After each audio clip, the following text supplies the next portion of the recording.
Welcome everyone to another episode of the Old Timers Comic Book Show, where the hosts aren't old, but the comics most certainly are. And joining me for this ladies' night of a session, the Crusader and the Professor. Gentlemen, Thank you. Greetings. How are you, Johnny? How are you? it's ladies' night, and I'm feel all right. Oh, what a night! It's always ladies' night in the Machine household. Well, that's what she says, but that's a whole different. That's a whole different thing. I'm afraid on that one.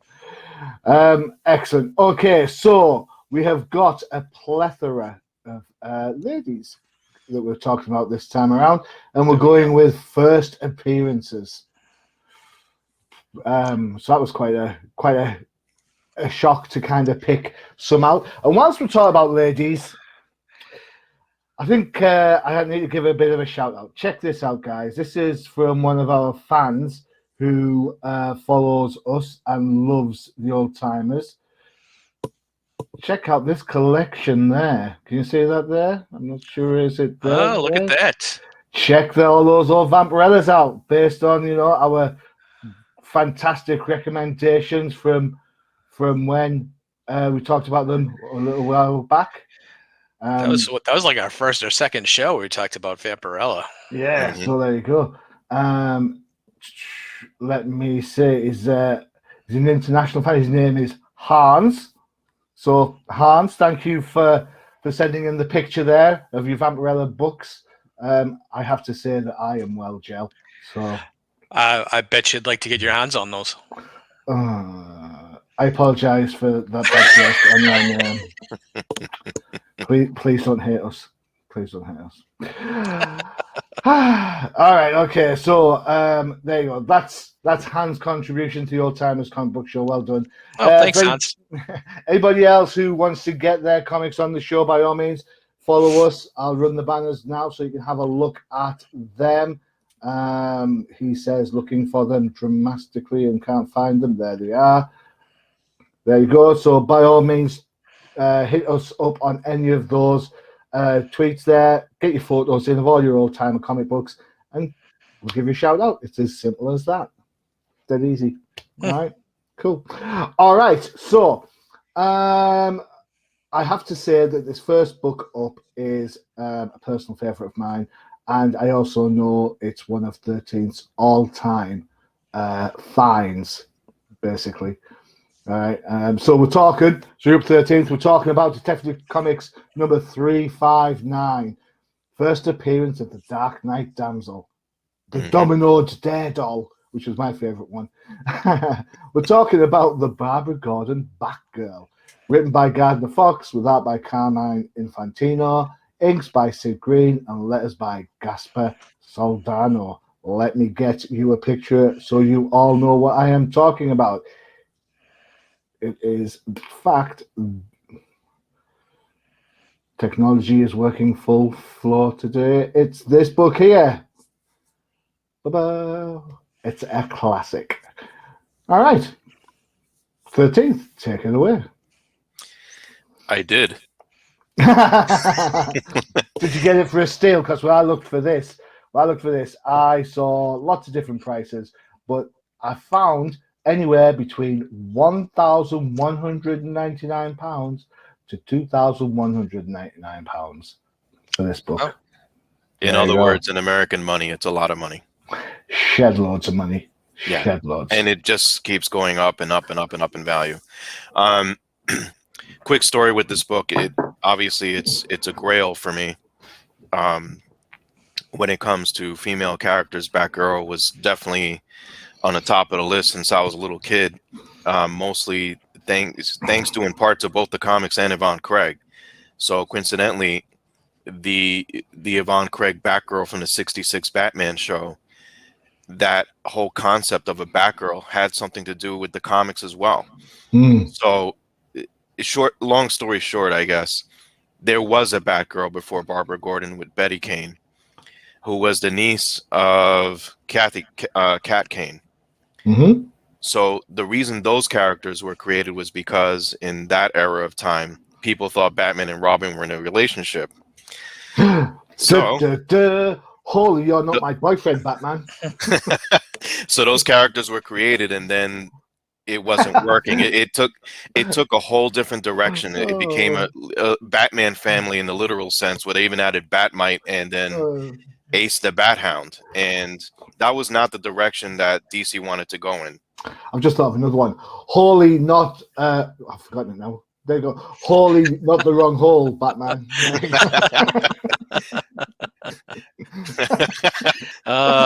This is taking a turn. Yes. Sorry, I'll shut up now for a while. There you go.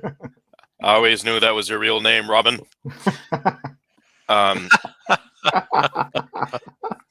So in the 60s, right, with the advent of the show, the idea was, look, we got to do something.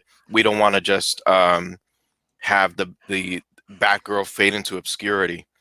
And thus Batgirl, the Barbara Gordon Batgirl, was created. And out came the comic, and then Yvonne Craig she's just an icon of an actress who portrayed the Barbara Gordon Batgirl, and it was a hit. And people couldn't get enough of the 66 Batman show, but it really took off once she was on it. And that's just a fact. And here we have focusing on the comic with Barbara Gordon.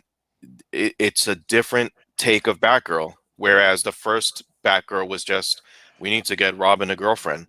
Well, here we are with Barbara Gordon, depicted here as the daughter of Jim Gordon.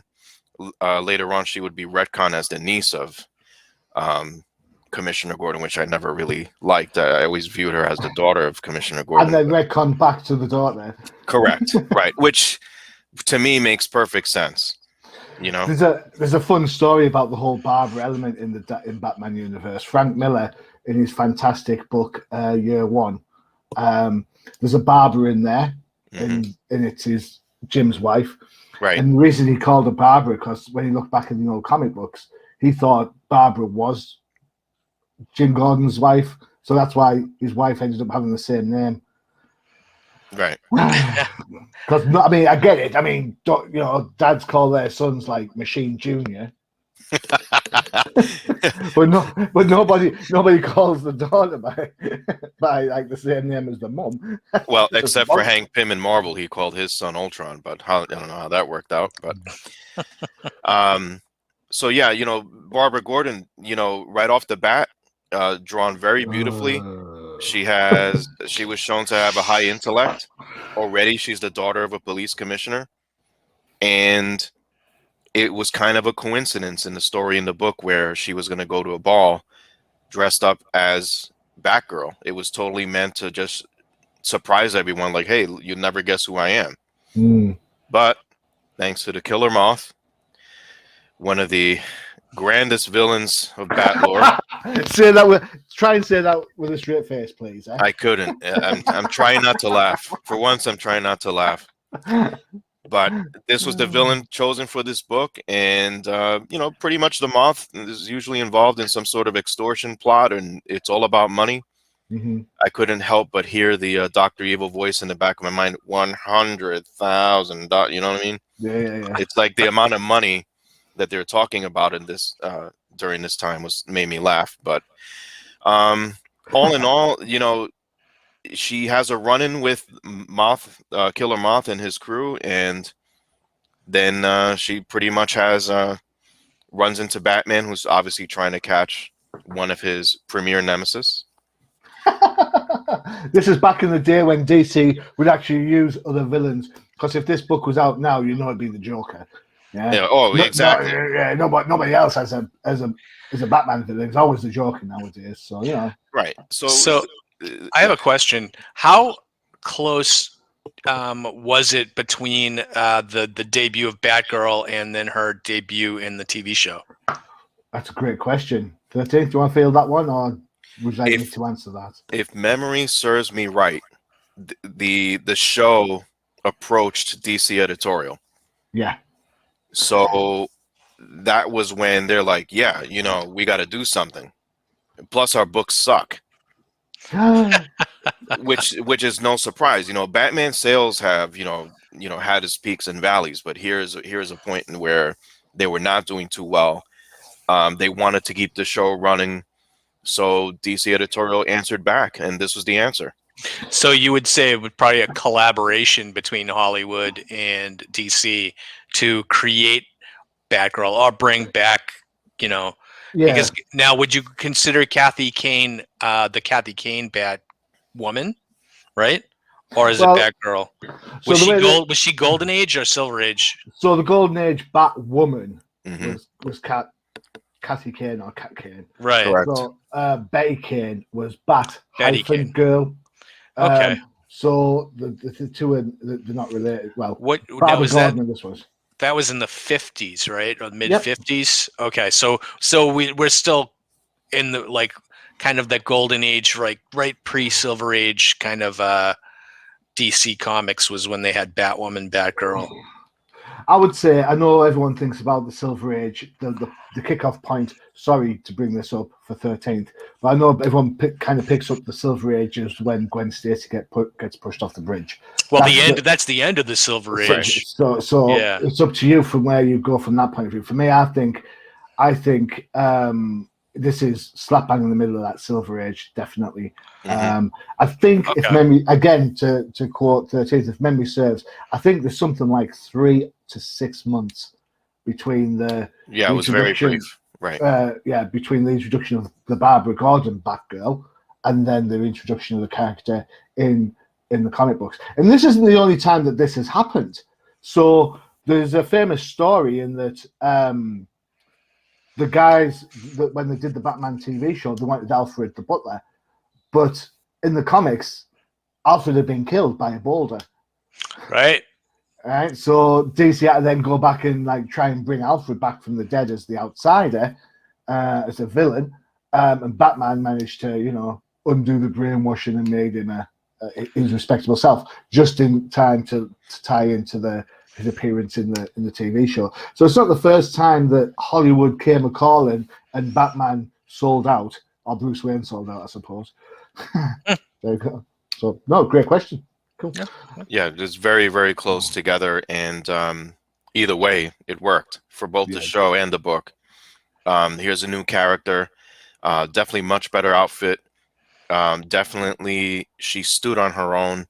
She showed right off the bat that she was very smart, resourceful, and athletic. Definitely. So basically, she could stand, par to par with Batman. It's funny because you read some certain panels in here, and it takes you back to that time where women weren't viewed as equals. Yep. But here's Batgirl, and Yvonne Craig as well has stood for that. Mm-hmm. And that's part of what makes her such an icon. So not just the book, but also what she's done throughout her career.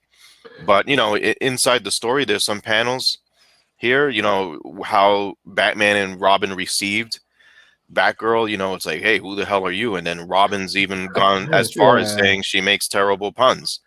I mean, just look at that panel there with Robin. How condescending can one person be? Yeah, but again, he truly lives up to his name. So there you go. Yeah, but Batgirl obviously is a pillar of female characters for DC Comics and probably in general. I mean, she's gone through so much. Her adventures in the 70s, they put her in various books, backup features, Batman Family, all over the place, and then she took a turn in the 80s with The Killing Joke, which is depending on your perspective, you could definitely say it's controversial, but it did lead to the Batgirl turning into Oracle and basically being the brains behind the Batman operations. So she's definitely, like I said, a pillar in the Batman universe, never mind in comic books in general. Cool. I mean, that's a fair shout. The longevity of Barbara Gordon. She's been around since this book. She's in the cartoon. She's in the one movie. Mm-hmm. Yes, I know they got the name wrong. She's, been across a plethora of different books, and of course, Oracle. So, the character has some game. Okay, cool. Yeah, and others have taken up her mantle. Yeah. Obviously one of your favorites, Stephanie Brown, the Helena Bertolini, the other Huntress. Yeah. For a brief time, Cassandra Cain, of course. How can we forget? Yeah. So there have been others, but none of them, I think, can hold a candle to Barbara Gordon, in my opinion. I kind of agree with you wholeheartedly on this one, I'm afraid. 13th, you're not going to get much disagreement from me for a change. Professor. Yes. Batgirl. What do you think? I really kind of love the old Silver Age type Batman stories where it is kind of campy and fun. You don't get any more campy than Killer Moth. He's a terrible villain, but I mean he's just dressed up in like your uncle's sweatpants or something, and to me it's just such a terrible outfit and it's so bad it works, and like he totally fits in the Silver Age rogues gallery of Batman villains, and it's always kind of a fun time when you see Killer Moth show up. This is kind of a different Batman than I'm used to, as far as, Batgirl shows up and Batman's all like, oh, cool, you're dressed like me, let's fight crime. To me, that was kind of a bit of she just kind of plug and play almost. There was no kind of conflict there, which DC didn't really do that back then, right? DC was more of the hero's right, so Batgirl being a hero was never kind of in the wrong by dressing up and fighting crime, even though who knows if she was ready for it, right? Because what exactly is in her utility belt? It's a costume, right? So tenacity, that's what's in her. So it's gumption, that's gumption, yeah. It's bug spray, that's what it's in there. Nice. I tell you what, if you keep dissing on Batgirl, Professor, you'll be bud spray in there. Never mind bug spray. No, I'm not dissing on Batgirl. I think I think it was great, and it was just, to me, she did kind of look so much like Yvonne Craig, even from her first appearance, right? That's what made me ask the question, because it was so close to her debut in the TV show that I was like, wow, you could almost really not cast that, like with the library and kind of whole thing and everything. And she hides in the panel in the closet. That was where it was in the show, right? Like she hit the button in the closet, the back of the closet disappeared, and then off with the motorcycle. So it's almost like this whole design was all, I want to say it was like the first kind of collaboration, So I thought it was good, and it was good, like kind of reading into that.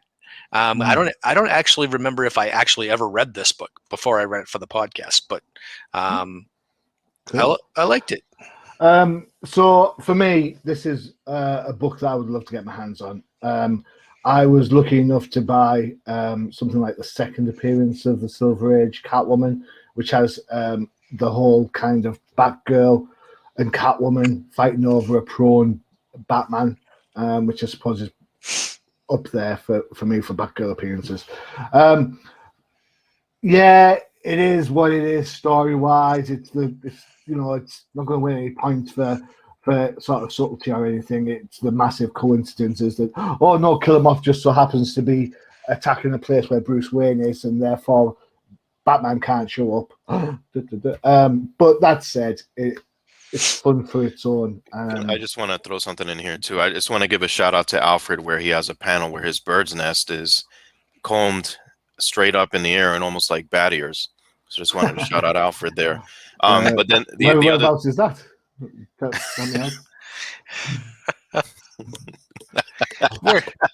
Wait, what? It's not about Alfred on my hair. Alfred. It's a panel where he wants him to go to one of the millionaires' houses and drop off money. So there he is. There he is. So you can see that Alfred is all in full support of the revised Batman family. I also want to throw out there too that if it's, for the listeners out there that, yeah, this book, it's hard to come across, especially ungraded. It's becoming rarer and rarer. But there was a facsimile that was put out there, so don't be shy to pick that up just to kind of read what the story is until you can hopefully one day secure yourself a copy of this book. But other than that, it's been reprinted numerous times, and then the facsimile there was a good facsimile that was released, I believe, last year. So the facsimiles are a DC thing. Marvel are starting to do it a little bit, but it's basically books where books that are priced massively and fans can't afford them. So what they do is they bring out a facsimile version of it, which is as printed originally. Right. So you get all the same ads and stuff like that. So it's a nice little touch. What I would say is, for me, you see the two shades of Carmen Infantino in this book. Yep. You get here the kind of traditional DC look. That's kind of the traditional Batman and Robin style. But then when it comes to Batgirl, it's more angular. You see her outside of her. I mean, look at that picture there where she's got a Princess Leia buns in. This is Carmen Infantino, who would later go on to draw Star Wars, and Princess Leia would look like Barbara Gordon because of her thing. So you see the two different styles, I suppose, of Infantino's work. It's classic. I love this book. There is nothing I dislike about this book. The fact I had a smile for days when I landed this book, and I want to give a good shout out to Alex because he helped me find this book from someone who was selling it in California. Cool. So, very exciting day when I got this book. You should also shout out the Gardner Fox's body of work for DC. Yeah. Oh yeah. I was when you said he wrote this and so he kind of created Batgirl. How many other characters did he create for DC over the years? It's amazing. So I like how in the Batman cartoon show, Killer Moth, it also shows up with the formation of a really good Batgirl centric episode. So and of course, more recently, just outside the purview of the show, you've had the Batgirl Year One book by Chuck Dixon and Scott Beatty, which takes this issue and kind of drags out over 12 issues, but it works really well because it's a really good fun book. That was a good story for sure. So did they have Killer Moth be the overall bad guy, but for 12 issues? Yeah, he carried that book for 12. Wow. Okay. He partners up with a couple of people and stuff. Okay. They were in a moth pit, bud. Yeah, and and then Batgirl has to kind of prove her worth to Batman and Robin and stuff. And honestly, it's a really good book. And to be fair, at that time, you couldn't go wrong with Chuck Dixon. Chuck Dixon at that time was Mr. Batman. Right. So cool. Awesome. All right. Enough of the Bat. It is time for our second book. This one, you know what? I don't think in this day and age, if this book came out now, I don't think it would get any traction. I think people would people would protest over this book. Yeah, I totally agree with you on that one. So let me get the book up for you because it is a bit of a controversial one.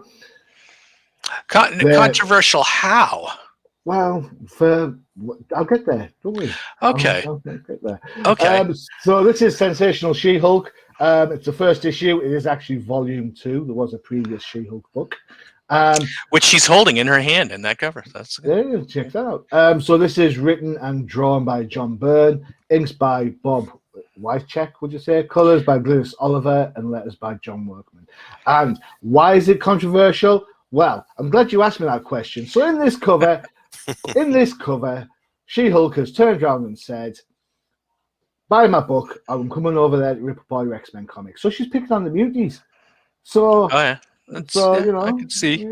And of course, she's breaking the wall, the fourth wall. Yeah. So you've got so she's a little bit moonlighting, if people remember that show. So I mean, she does. She's breaking the fourth wall right on the cover of this first issue.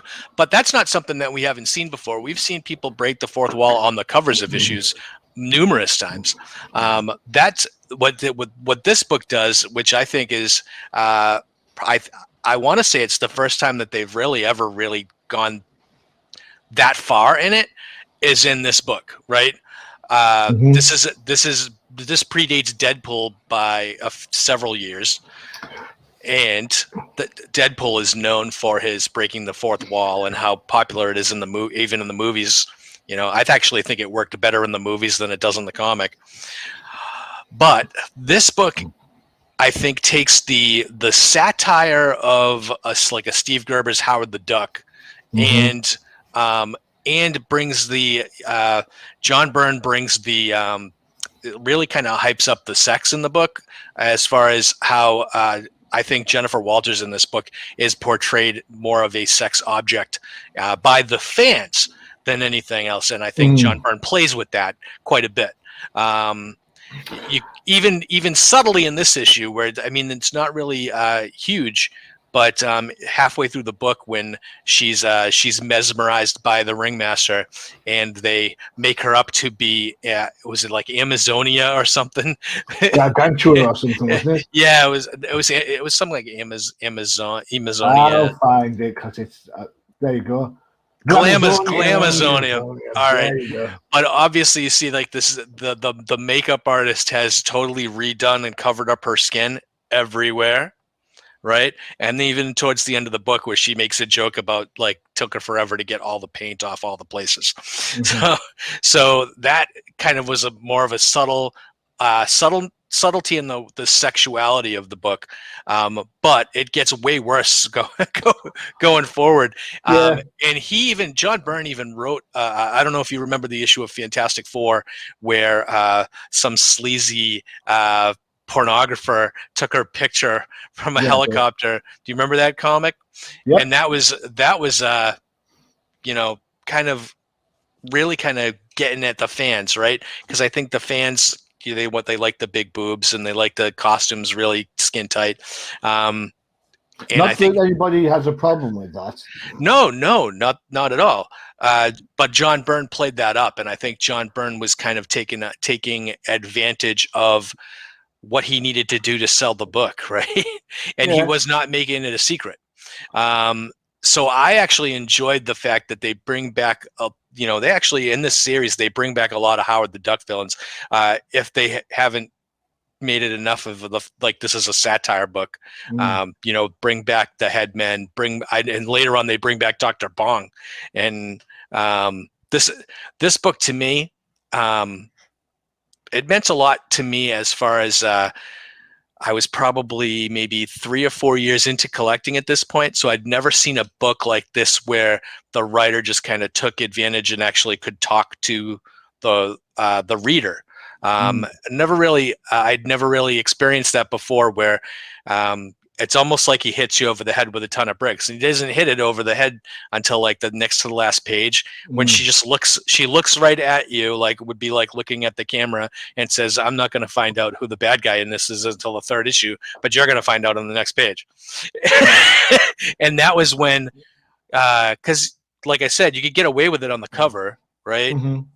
But here, when she actually looks and says it at the end of the book, it's just like, wow, yeah, like right there.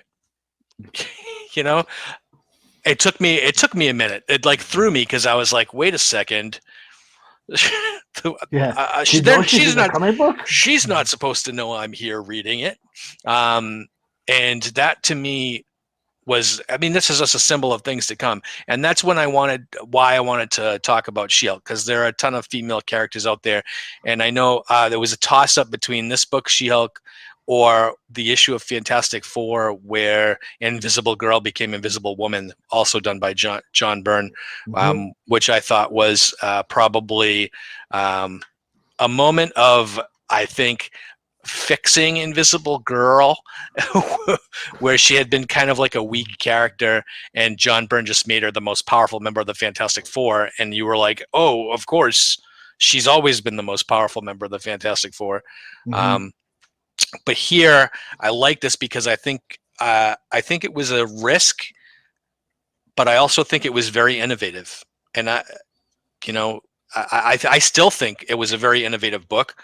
But that's why I picked this, and I think it was a strong female character. I think she's as much as you like Captain Marvel, I wish She-Hulk was still done like this, as opposed to she's kind of been marginalized in Marvel for the last several years. So to be fair, she's not getting a good ride at the moment in the Avengers book, isn't she? She's all She-Hulk smash at the moment.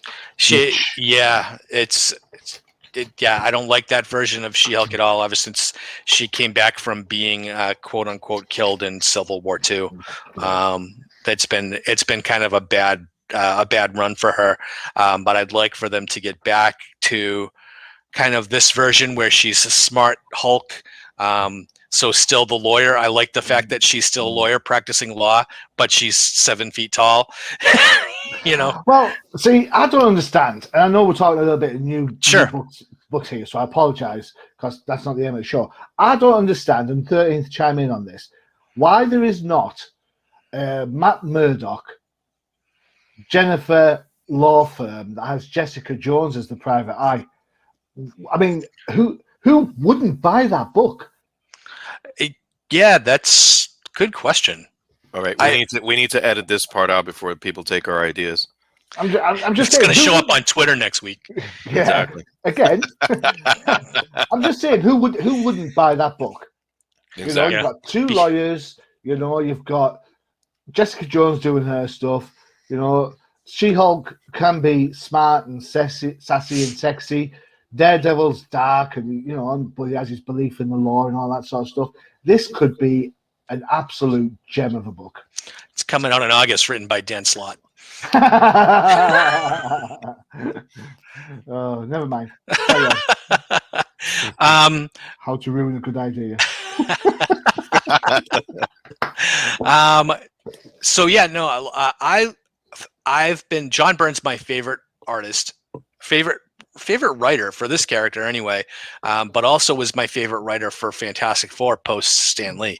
And then just to be being able to look at someone that can write, draw, and ink their own work and have it look so beautiful. I don't think, and I've seen John Byrne inked by other people, and it's not the same. But looking at Ringmaster, who can make Ringmaster cool? This is the first comic book that I've ever thought Ringmaster was actually kind of cool, but he's also that funny, hokey villain. And the way that She-Hulk rounds them up at the end, that was a very cartoon thing to kind of throw the wooden stakes in the air and have them pop. Like that. So it was very cartoony, and it just kind of this really kind of kicks off how the pace and the style of this book is going forward. And I understand this book didn't really last too long. I think it ran like 50 issues, and John Byrne didn't do the whole entire run. But man, I love this book for what it was when it first came out. All right, okay. So cheesecake sells, and nothing says cheesecake like a 7-foot green-skinned woman. Well, they were trying to up the sales of the book, and they made her jump rope in the nude, right? Oh man, and that was Johnny's favorite part, right? No fishnets. Oh well. However, do you not know me at all? Who are you? All right. I agree. Art-wise, I think John Byrne absolutely rocks it. When I think of Marvel books, there's a whole host of them that are John Byrne. So that's it. Something. 13th, were you a Shulky fan? Here and there, I actually enjoyed her more on Avengers than I did anywhere else. She was good in Avengers too. Yeah, that's where I kind of got the most exposure for She-Hulk and whatnot. But you can't say most exposure in an Avengers book when she's half naked in this one all the time. Wow. When I first started reading Fantastic Four, She-Hulk was a member instead of the Thing. So I was like, hey. Yeah. Cool. Yeah, I mean, you can't go wrong with John Byrne. He's one of the rare talents that he can both write and draw well. One thing I will mention here, so a couple negatives though, unfortunately. I'm not into mind control stories. I loathe them. So for a debut issue, that's one thing that kind of turned me off, although I understand it's the Ringmaster. And that's usually his MO and his circus of crime, if you will. One thing I would wonder though is who would rush to recruit Killer Moth first, the Circus of Crime or the Headman? That would be another comic book idea. But He'd fit right in with either group. yeah, he would. He would. But She-Hulk, yeah, you can't go wrong with She-Hulk. You know, she's been around for quite some time, and there have been periods of time, you know, where her popularity has had its peaks and valleys, and I think we're going to be approaching a time again where she's going to have a peak because the Disney Plus show that's upcoming will certainly bring about more She-Hulk conversations. But to your point, you know, the John Byrne issues of She-Hulk, definitely, you know, anything John Byrne touched in Marvel during this time was pretty good. So all good. I'm just not into mind control stories, but they worked for this book. This was, I think, definitely a high watermark for the character. So when you know, when you think of it, the first volume, this was better than the first volume. I think it was better than anything they did since. So that's where I stand on that. Yeah, and then John Byrne, his favorite piece that he's ever done in my opinion, my favorite piece of his of the Hulk was a Marvel Fanfare 29. So that he was very detailed, and I'm like, this guy knows how to draw Hulk. So here he is, you know, drawing She-Hulk. It's in good hands with John Byrne. So definitely worth a look. Yeah. Good shout. So for me, this book hit my kind of attention span when she does the pregnant, the one where she's the cover where she's holding the boob. The Demi Moore cover. Yeah. That's kind of when I think of She-Hulk. That's the one I think of. I've always thought of She-Hulk as a secondary character. I know that sounds absolutely lame, but I do. I think her name shouts secondary. Yeah, and it's not Hulk; it's She-Hulk. Yeah, I know what they're trying to do with the book, and I don't mind sexiness. I don't mind curvy women. You know, I like that about comic books. I guess I was never a big fan of the fourth wall getting broken. I like to enjoy the story for what it is. You know. Yeah, I agree with that. That's like right there in my top 5 after mind control stuff. So I kind of it's like, do you remember the show Moonlighting? Moonlighting was funny when he broke the wall a couple of times, but then you had complete episodes where he'd do nothing but talk to the audience. And I'd be like, you know what? It works now and again. It doesn't work all the time. And for me, in my notes for this book, bud, I actually wrote pre-Deadpool. Yeah, well, and you stole my line, man. You stole my line. I didn't really particularly like it when Deadpool did it, but I think it worked here as a gimmick because she didn't do it all the time. It was not like Deadpool will spend issue upon issue where he's just totally like tongue in cheek. He's in on the joke that he's in a comic book. She-Hulk, like she picks her spots. Like it's like, okay, it's appropriate for her to look at you at the end of the book and say, you know, you're going to find out on the next page, but I won't find out till issue 3, you know? And then you're like, wait a second, did she say what I think she said? And then when she does it, I think, and further on down the book, when she's actually, I think she's punching through panels and all that stuff, that's where it kind of might get a little hokey, but I think it's one of those rules you have to know about comics before you can break it. And I think John Byrne did the right thing in this instance. Well, I will say that John Byrne's art's gorgeous all the way through. I'm not as enamored with him as a writer than I am as an artist. I would much rather see his art than his words. But that's a personal thing. But for me, I sometimes think She-Hulk works best when she's got other super characters to bounce off, which is why she was so good in the Fantastic Four, even though she was thing-alike by fighting with Johnny all the time. And of course, she was good in the Avengers, which at the time ended up being kind of a bit of a mishmash of teams because you had the Beast on there for a while, you had other characters coming and going. So I think this book would not get any love if it was out now. And I know we talked about prices. At the moment, this is retailing on a certain bidding site at around £80. So, which I don't think is too bad actually for well, it's not her first appearance. It's just like a second volume, you know. So Yeah, oh man, I've shot Who would myself in know the that foot the headmen are actually villains from Defenders? yeah, no one. And they were in they had the longest story arc in Defenders for a bunch of nobody bad guys. Right. And then I think they probably didn't even appear again until John Byrne dusted him off for this. Right. So there you go. Right, okay, so it's ad time while we take a break. I know everybody wants the ads. I know everybody wants that one, but we're not going to go with that one this time. Check it out. This is an advert for Flipside Focus. I will give a shout out to this. This is going live at 4 p.m. EST tomorrow. I believe they have got an interview with a kick-ass writer. No, not that kick-ass writer. Someone from Ahoy Comics. So go and check that out tomorrow, 4 p.m. EST. Here's the ad. Let me ask you a question. Are you wanting to read a new comic book that has nothing to do with the big two? Are you tired of looking through countless titles and have no idea where to begin? Well, don't you worry, because the Random Dude Josh and Johnny the Machine Hughes has the podcast for you. Flipside Focus, only on the Undercover Capes Podcast Network.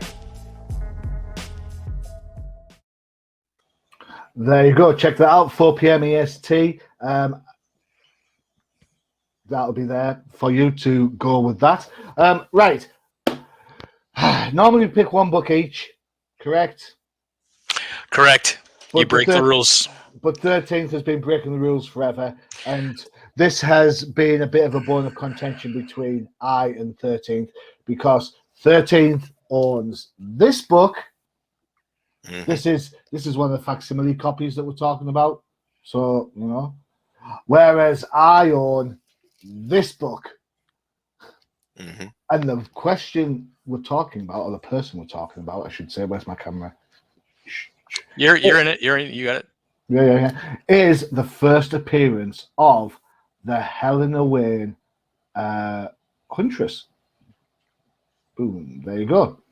So the reason why she has two first appearances isn't like one got disliked and you had to reshoot it. This isn't Star Trek, all right? It's basically she was in two comic books that came out in the same month. There you go. Cool. Professor, not Professor. We'll go 13th because I know our Professor doesn't like going DC first. I've learned that one. I have opinions on this book, but that's fine. yeah. Go ahead. Okay. Go ahead, 13. Go ahead. All right. So we'll talk Justice Society 69 first. 69, dude. This is written by Paul Levitz, art by Joe Stanton, inks by Bob Layton, who would later go on and work for Marvel, colors by Liz Berube, and letters by Ben Order. So there you go. 13th, the first appearance of the Huntress. What do you think? Well, what I think right off the bat is that DC Superstar 17 was the first appearance. That was her first appearance in books. And a couple of days later, It says there at the bottom, and introducing. There you exactly. But the actual publication date was days apart, not a month. That's what I think. I say it was in the same month, to be fair. Yes. But story-wise and continuity, yes, agreed. And then I'll have something to say at the end. But long story short, the Justice Society of America, they are part of a different Earth, Earth 2. Then it says so right on the first page, much like our own. But this is basically the Golden Age group of heroes that, as we've mentioned on other shows, where some of the members have shown progression. You have the founding members who are still running around and semi-retired and whatnot, surrounded by a group of younger heroes. So there's kind of a transition here. And one of the interesting things here that you'll notice if you're not familiar with this book is that the commissioner is Bruce Wayne. So Bruce Wayne retired, and there's a reason for that, and he became a commissioner full time. He gave up being Batman. But long story short, this is basically a civil war on Earth 2 between the JSA members. So there you go, Marvel. Take that. The Civil War started here. So there was basically a misunderstanding. Again, one of the plots that was used is not one of my favorite, which is mind control. I just tend to just flow with it. But where things get interesting is pretty much in the second interlude, where you have a shadowy figure who is observing an injured Power Girl. And there you go. yes, and one of the visitors there is also in the shadows, but you may be able to use your skills as a detective to figure out who that is, because you could see glasses and a red tie, and that's pretty much the classic suit of Clark Kent. Yes, super, isn't it? So, holy visiting after hours, Batman. Yes. So, due to mind control, Bruce Wayne was mind controlled. He pretty much went after all of the JSA members using other JSA members, but once he's relieved of the mind control, everything's back and great and in order. But the very last panel, you will see the Helena Wayne Huntress. So, she's still in the shadow, but you can see the figure, at least 3/4 of her. There she is. Yes. So this is kind of like a Wolverine first appearance, huh? I was going to say that, but Oh, sorry. Stole your thunder. it's okay. I was waiting to see, in a way. But yeah, so I don't care what anybody says, in my opinion. Wolverine's first appearance is Hulk 180, period, in the end. That's it. You see the full figure. Here, you see, in this book, at least 3/4. I'd call it a first appearance. I don't call it a cameo. Some people consider this a cameo. No, this isn't. I'll tell you what a cameo is. And I'm sorry to spoil everybody's bubble on this. Bloodshot 6, which is the one where Ninjak's on the plane in his civilian identity. Colin Kane. That's a cameo. Terrible. Random dude on the plane. Yeah, I mean, I've always advised people, if you're going after the Helena Wayne first appearances, get both books. So it's just easier. One is going to tell you her story and continuity. The other is going to give you her origin. Right, and that kind of, let's just double check the prices on these, because it is quite interesting. I was going to say, which one's more expensive? Perfect. So All-Star Comics sells for anywhere between 16 to 70 pounds. That's 70. DC Superstars, however, number 17, sells for around 125. Mm-hmm. Huh. So there you go. Yeah. Well, on the DC Superstars, you know, she's on the cover, and there's stories about how that cover came into creation, and here we are debuting a new hero for Earth 2, which is, you know, considering, you know, DC, you know, is rolling with Earth 1 stories, and this is before the Crisis. So they're still investing into each universe, if you will. So here's a character that was created for Earth 2, and there was a reason for that. And I'm sure we'll discuss that with this book that Johnny has there. Maybe. You never know. Who's your favorite? Do you prefer Helena Wayne or do you prefer Helena Bertinelli? Helena Wayne.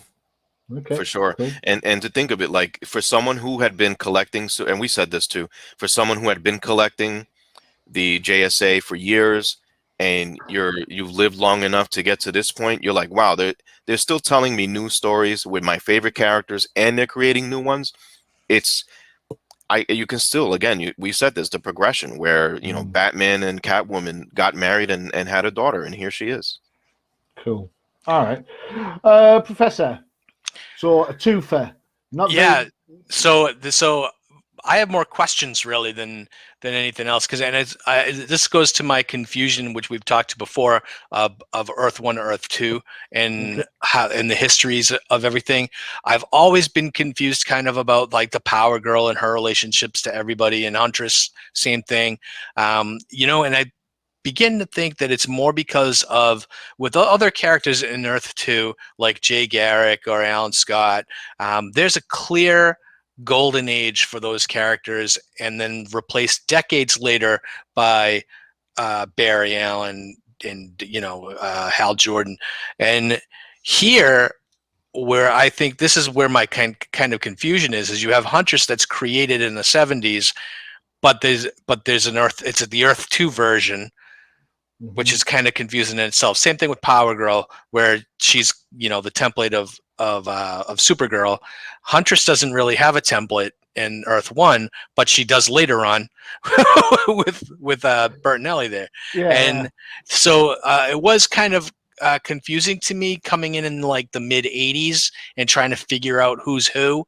And then for some reason, I never Huntress. I think just recently I've uncovered the fact that she's Earth 2 Bruce Wayne and Catwoman's daughter, which I think you know what? I don't think I found that out until like the New 52, like when they started doing stuff like that, and I was like, okay.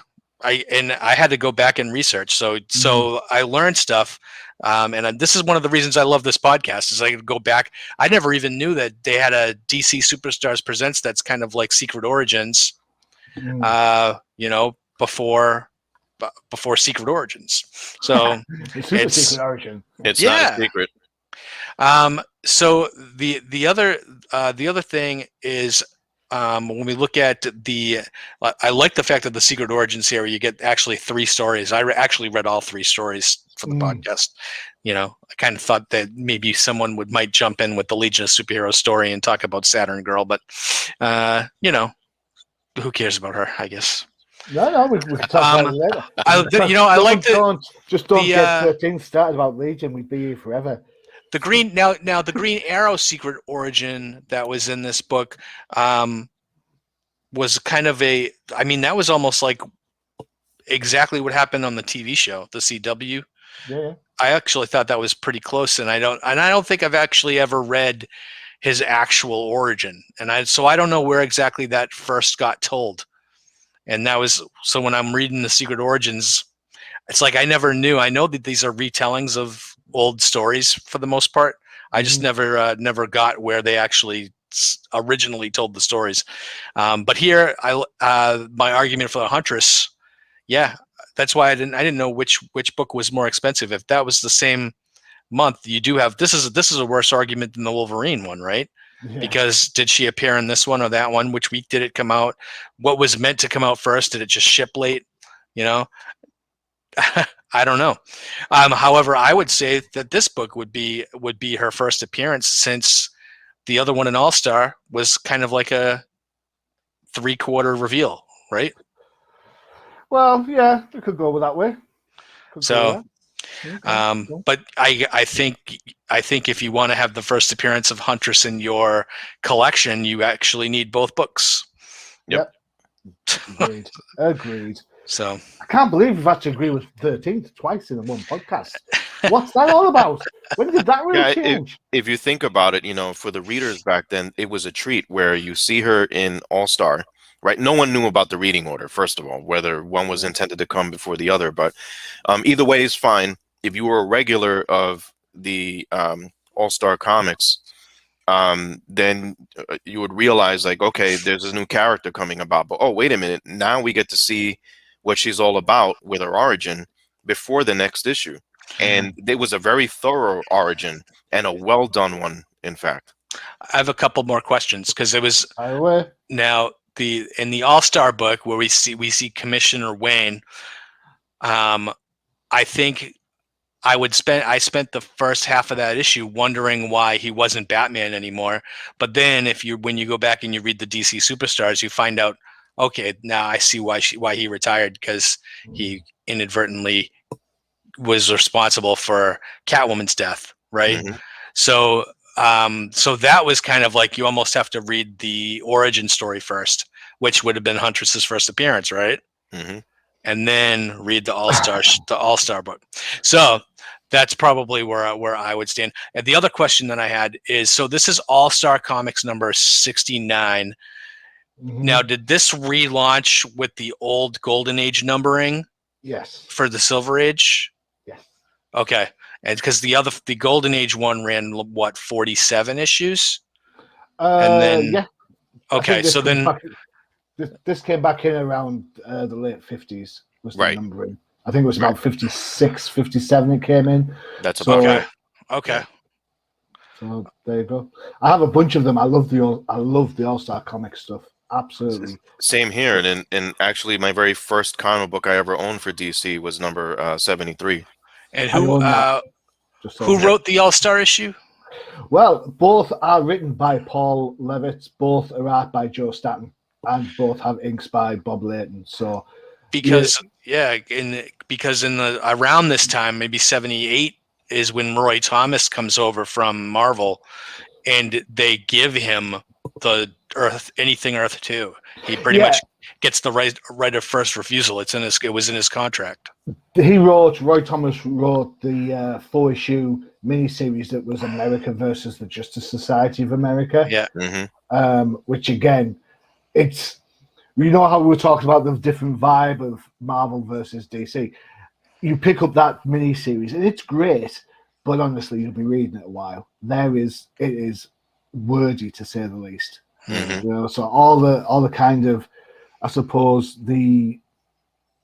some of the difficulties in reading older books from the Marvel era, some of them are quite wordy. We talked about how something like Squadron Supreme and Mark Grunwald's Captain America book we looked at last time is like more words than art at times. Well, that's the same for America versus Justice Society. So, but you know, good stuff nonetheless. I mean, definitely. That's how I got into DC, was through Earth 2. So I didn't know anything about Earth 1. So to me, this was DC. As a kid, I was always a little bit confused about the whole Earth thing, and I would never go out my way to read anything as a kid from the Earth 2 catalogue, I suppose. The only time that would change is if I was buying Brave and the Bold, and you'd have Huntress with Batman, or you'd have, you know, Wildcat with Batman and all that sort of stuff. And you kind of think, oh, okay. I mean, it's not just the confusion around Huntress. I mean, the snafu around Black Canary. Mm-hmm. Man, that's a head buster. Yeah. You know? It's like, which is why Crisis came around, the first one, to try and like resolve those issues, keep the popular characters, change the Huntress to Bertinelli, so rather than Wayne. And then she was hugely successful for a number of years across different books, including Birds of Prey. And now Bertinelli's kind of disappeared out of the landscape, and Wayne's making an appearance back in the current Batman Catwoman book. So, you know, you never know. Moving forward, these books might go up in price yet again. So there you go. For me personally, love these books. This is my wheelhouse. This is when I thought about doing this pod in the first place, it was books like this that I wanted to talk about. Those books deserve to be talked about, and I don't think there are a lot of people out there still talking about old stuff. You know, that we grew up on. You know, right? Cool, excellent. All right, there you go. 4 for the price of 3. What more could you want from a fantastic podcast where we talk about old comic books? Excellent. Any final words from you guys? I'll just add something here that the DC Superstar 17, you're reading it today, how this idea from the 70s has been mined. So it's nothing new with the Huntress. She's definitely had her peaks and valleys again with popularity. The Earth 1 version is certainly a darker version, but it's still a good read. Don't snooze on those. But for those of you out there that like to go back and go for the historical aspect, this is where you go. Definitely worthwhile to have in your collection for sure. Totally agree. Totally agreed. I agree. Even if you're learning about this stuff for the first time, it's still it's history at this point. You're really getting a piece of DC history, and you need to educate yourself about Earth 1 or Earth 2 pre-crisis stuff. That's where the gold is. That's where all the ideas are coming out for all these TV shows now. So there you go. All right, guys. Thanks very much. Don't forget to check out the UCPN for all your favorite shows. Bud, I understand did you have a rough no prize podcast with the quality of books to look at recently? So What I can say is thank goodness there's a lot of stuff going on in the MCU on Disney Plus, so we can spend a lot of time talking positively about Falcon and Winter Soldier and the upcoming Loki show, and even talking a little bit about the MODOK coming out on Hulu in a couple of weeks, which they dropped a trailer for that looks surprisingly entertaining. And but yeah, follow us on No Prize Podcast. It comes out about the day before this podcast comes out. Cool. And of course, don't forget TDC, the Definitive Crusade, where we talk all things current DC comic books. And don't forget to check out Flipside Focus for that interview and all your indie book love. All right, gentlemen, it's been a pleasure as always. Thank you, Machine, as always. Gracias. Gracias. And we will see you in a couple of weeks.